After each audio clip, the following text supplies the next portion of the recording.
అందరికీ నమస్కారం. ఈరోజు మనం అత్యంత శక్తివంతమైన వ్రతాలలో ఒకటైన వరూధిని ఏకాదశి గురించి తెలుసుకోబోతున్నాం. ముఖ్యంగా 2026లో ఈ పవిత్రమైన వ్రతాన్ని ఎలా ఆచరించాలి, దీని సంపూర్ణ ఫలాన్ని ఎలా పొందాలో వివరంగా చర్చిద్దాం. అవును, ఈ వ్రతం యొక్క ముఖ్య ఫలమిదే. మన పురాణాల ప్రకారం ఈ ఒక్క వ్రతాన్ని గనక భక్తి శ్రద్ధలతో ఆచరిస్తే చాలు, తెలిసీ తెలియక చేసిన పాపాల నుంచి విముక్తి లభించి మోక్షమార్గం సులభమవుతుందట.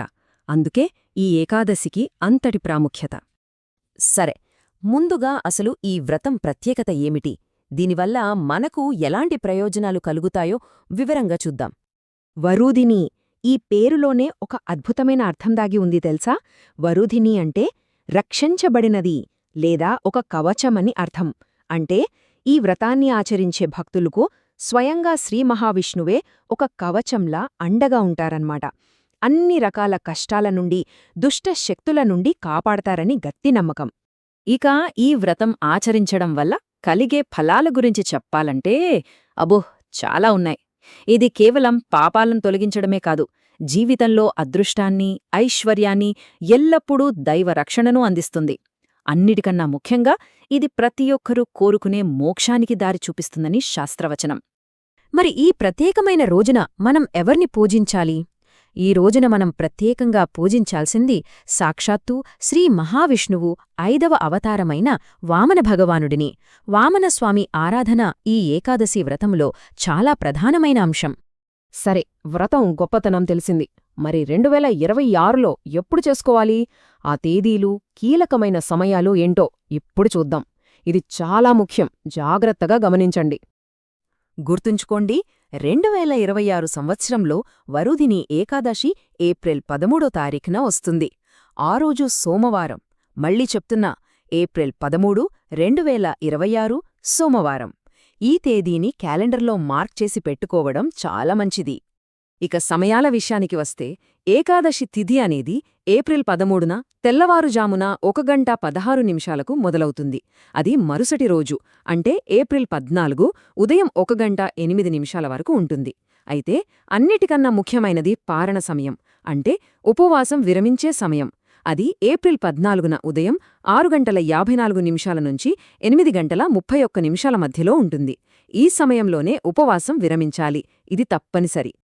ఇప్పుడు మనం అసలు విషయానికి వద్దాం. ఈ పవిత్రమైన వ్రతాన్ని ఎలా ఆచరించాలి?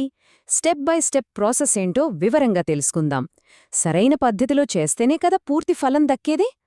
వ్రతం అంటే ఏకాదశి రోజు మాత్రమే కాదు, దాని సన్నాహాలు ఒక రోజు ముందే అంటే దశమి రోజున మొదలవుతాయి. ఏప్రిల్ 12న ఆ రోజు సూర్యాస్తమయానికి ముందే ఒక్క పూట మాత్రమే భోజనం చేయాలి. అది ధాన్యాలు ఏమీ లేకుండా సాత్వికమైన ఆహారం తీసుకోవాలి. ఇలా చేయడం వల్ల మన శరీరం, మనసు రెండూ మరుసటి రోజు ఉపవాసానికి సిద్ధమవుతాయి. ఇక ఏకాదశి రోజున సూర్యోదయం కంటే ముందే నిద్రలేవాలి. పవిత్ర స్నానం ఆచరించి ఈరోజు నేను వ్రతాన్ని ఆచరిస్తున్నాను అని సంకల్పం చెప్పుకోవాలి. తర్వాత పూజా మందిరాల్లో విష్ణుమూర్తి లేదా వామనస్వామి విగ్రహాన్ని పెట్టి తులసిదళాలు, పసుపురంగు పువ్వులు, పండ్లు సమర్పించాలి. నెయ్యితో దీపం వెలిగించడం అస్సలు మర్చిపోవద్దు. ఆ తర్వాత ఓం నమో భగవతే వాసుదేవాయ అనే మంత్రాన్ని వీలైనన్నిసార్లు జపించాలి. అలాగే వరుధిని ఏకాదశి వ్రతకథను చదవడం లేదా కనీసం వినడమైనా చాలా శ్రేయస్కరం. ఉదయం, సాయంత్రం 2 పూటలా హారతి ఇవ్వాలి. వ్రతం అనగానే కొన్ని నియమాలుంటాయి కదా. ఈ వ్రతంలో కూడా కొన్ని ముఖ్యమైన నియమాలు, అలాగే రాత్రి జాగరణ అనే ఒక ప్రత్యేకమైన ఆచారముంది. వాటి గురించి ఇప్పుడు తెలుసుకుందాం. ఈ రోజున చెయ్యాల్సినవి, చెయ్యకూడనివి కొన్నున్నాయి. ఖచ్చితంగా చెయ్యాల్సినవి ఏంటంటే ఉపవాసం ఉండటం, దైవ ప్రార్థనలో గడపడం, శక్తి కొలది దానం చేయటం మరియు రాత్రి జాగరణ చేయటం. అలాగే అస్సలు చెయ్యకూడనివి ధాన్యాలు, పప్పు దినుసులు తినటం, కోపగించుకోవడం, అబద్ధాలు చెప్పడం, పగలు నిద్రపోవడం, క్షవరం అంటే షేవింగ్ లాంటివి చేసుకోకపోవడం. ఇందాక జాగరణ అన్నాం కదా, అది ఈ వ్రతంలో చాలా కీలకమైన భాగం. అంటే రాత్రంతా మెలకువగా ఉండాలి. మరి మెలకువగా ఉండి ఏం చేయాలి? శ్రీ మహావిష్ణువు నామాన్ని స్మరించుకుంటూ, భజనలు పాడుతూ, ఆయన లీలలను, కథలను వింటూ గడపాలి. ఇలా చేయడం వల్ల మనసు ప్రాపంచిక విషయాల నుంచి దైవం వైపు మళ్ళుతుంది. ఆధ్యాత్మిక శక్తి అనూహ్యంగా పెరుగుతుంది. సరే, వ్రతం చేశాం, జాగరణ కూడా చేశాం. ఇప్పుడు దాన్ని ముగించడం ఎలా? వ్రతాన్ని మొదలుపెట్టడం ఎంత ముఖ్యమో దాన్ని సరైన పద్ధతిలో ముగించడం కూడా అంతే ముఖ్యం. దాన్నే మనం పారణ అంటాం. ఈ ఉపవాసాన్ని మరుసటి రోజు అంటే ద్వాదశి తిథి నాడు విరమించాలి. అది కూడా మనం ముందే చెప్పుకున్నాం కదా, ఏప్రిల్ 14న ఉదయం ఒక నిర్దిష్ట సమయం ఉంది. ఆ పారణ సమయంలోనే చేయాలి. సరియైన సమయంలో పారణ చేస్తేనే వ్రతం సంపూర్ణమైన ఫలాన్ని ఇస్తుంది. పారణ చేసే ముందు కొన్ని పనులున్నాయి. ద్వాదశి రోజు ఉదయాన్నే స్నానం చేసి మళ్ళీ పూజ చేసుకోవాలి. తర్వాత ఒక బ్రాహ్మణుడికి భోజనం పెట్టి శక్తి కొలది దానధర్మాలు చేయడం ఉత్తమం.